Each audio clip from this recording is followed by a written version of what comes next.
The Sabbath, keeping of Sabbath is very important. Like, you need to take a break.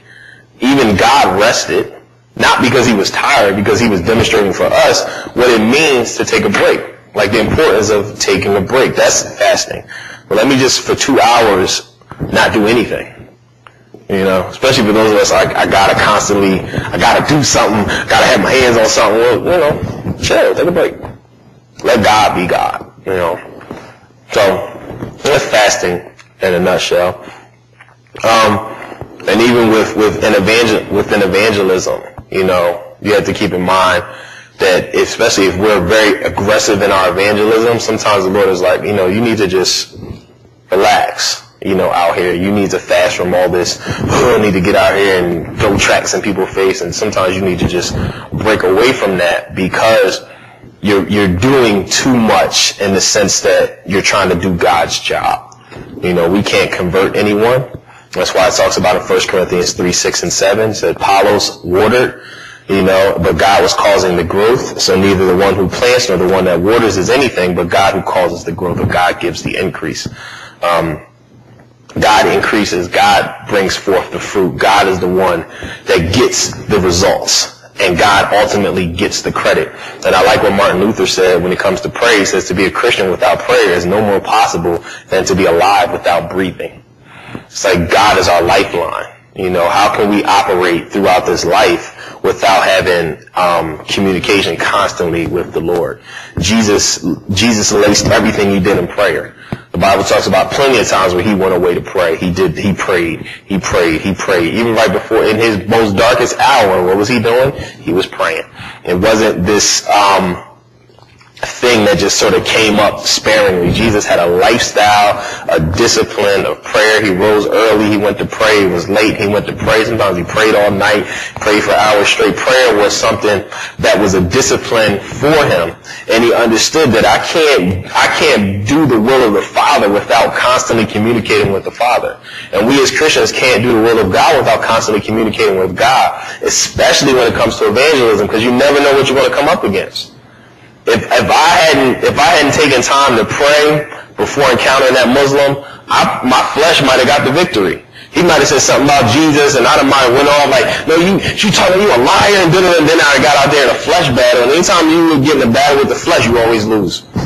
The devil knows what he's doing. He knows how to evoke the flesh. So if I allow the enemy to evoke my flesh, I've lost automatically. Because as a Christian, I need to be led by the Spirit. I can't be led by my flesh, because the flesh, in the end, it breeds death. It births death. And so if we're constantly in prayer, and we have a lifestyle of prayer and a lifestyle of fasting, and we're empty, and we're allowing the Holy Spirit to fill us and to communicate with us and to commune with God and to constantly communicate, then it's rarely that we'll be taken off guard.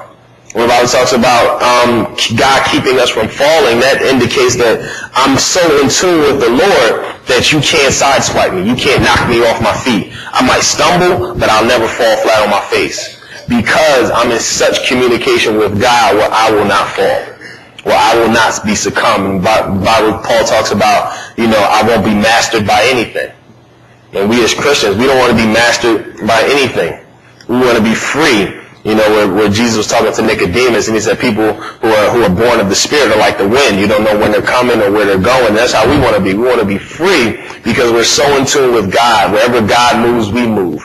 And we're in step with the Lord. And that's Jesus' example. He said, I don't do anything unless the Father tells me to do it. And so that's how we want to be. But that can only come, you know, through a disciplined lifestyle of prayer with fasting and understanding that this is the Lord's work. Okay? And also, it's something I'm really, really diligent about, is understanding what I believe. Too many Christians don't have a clue what they believe. You can ask an average Christian, well, why are you saved? They'll tell you how they got saved. Well, I went to this youth group, and the guy got up and preached, and, you know, it was an awesome word, and they were playing music, and I felt the Spirit just telling me to come up and get saved. Well, I didn't ask you how, I asked you why. Why do you need Jesus? I feel like every Christian should be able to answer this question, because the answer is, if I don't have Jesus, when I die, I'm going to face eternal judgment and eternal wrath and eternal righteous punishment for my own sins, and I'm going to go to hell. This is why I need Jesus, because Jesus is the only one qualified to save me from the righteous wrath of God that I deserve and the righteous punishment of an eternal hell. If there's no Jesus, there's no way I can survive. Okay? Because the Bible says there's only one name given unto men under heaven by where we must be saved, and that's the name of the Lord Jesus Christ. He's the only one. So we need to understand accurately God's word. Okay? 2 Timothy 2:15. Be diligent to present yourself approved to God as a workman who does not need to be ashamed, handling accurately the word of truth. Okay? I don't want to be ashamed when it comes to these difficult questions Christians will, or non-Christians will present to me, because I accurately understand God's word. Not saying I'm an expert in the Bible. I don't think there are any experts in the Bible. I think all of us are constantly growing in the word of God.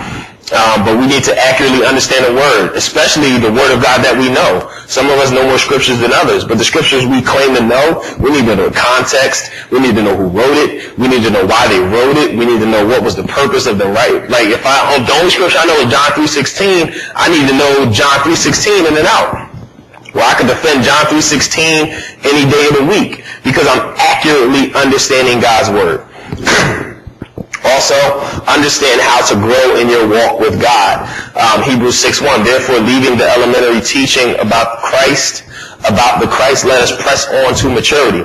Paul talks about presenting every man mature in Christ, and that maturity deals with the image of a child going from being a child to being an adolescent, to being a teenager, to being a young adult, to being a full-fledged adult. That maturity deals with the adulthood of your faith, that you've come into a place where you understand the deep things of God. And the Bible talks about going from milk to meat. If you know the progression of a baby, like we have a 10-month-old now, she's on milk. That's her main dish. Then she's dealing with the soft foods. You know, she takes a little bit of bread, a little bit of egg yolk, but it's a process to get her where she's eating, you know, meat, fish, and chicken, and these things. It's not overnight, but it's a process. And so we as Christians have to constantly be striving to grow in our walk with God, the prayer, the fasting, attending the church, being in accountability, being in the men's ministry, and the women's ministry, and the youth ministry, you know, finding out where we need to serve in our church, what ways can we make the church better. My pastor preached a sermon, you know, what are you doing to make the church great? And that really stuck with me because I had to examine my faith and where I am as a quote-unquote leader in the church. What am I doing to make the church great? What am I doing to make the bride of Christ shine? And so that comes with us pressing on to maturity in Christ. And also understand how to search the scriptures daily. You know, Acts 17:11 says, now these were more noble-minded than those in Thessalonica, for they received the word with great eagerness, examining the scriptures daily to see whether these things were so. So whatever our pastor or preacher or teacher, or even whatever I'm teaching or whomever you sit under and they're teaching, you need to examine what they say with like a microscope. They're like, okay, he said this. Is it in this context? Is he exegeting it right? Is he properly telling me what the scriptures say? You know, and you learn to eat the meat and spit out the bones. We can't take everything that people say at face value because they're a quote-unquote nice person or a good person or they have nice speech and they make me feel good. We have to be able to examine the scriptures. And the saints of the saints in the Bible, when he's talking about in Acts, they examine the scriptures. But they didn't just take things face value. They spent time studying the Word of God. We heard the sermon. They went home. Okay, and these are the notes that I took. My pastor was talking about this. Let me go into the scriptures to make sure my pastor's on point. You know, I don't want to just be under somebody and be hearing heresy. You know, that's happens to a lot of Christians in these churches, whether they're mega churches or quote-unquote mini churches based on number. They get in front of somebody, oh man, they preached a powerful word. What they preach about, I don't remember. I was just so emotionally motivated, I forgot what he talked about. And that can't be the way we operate as Christians.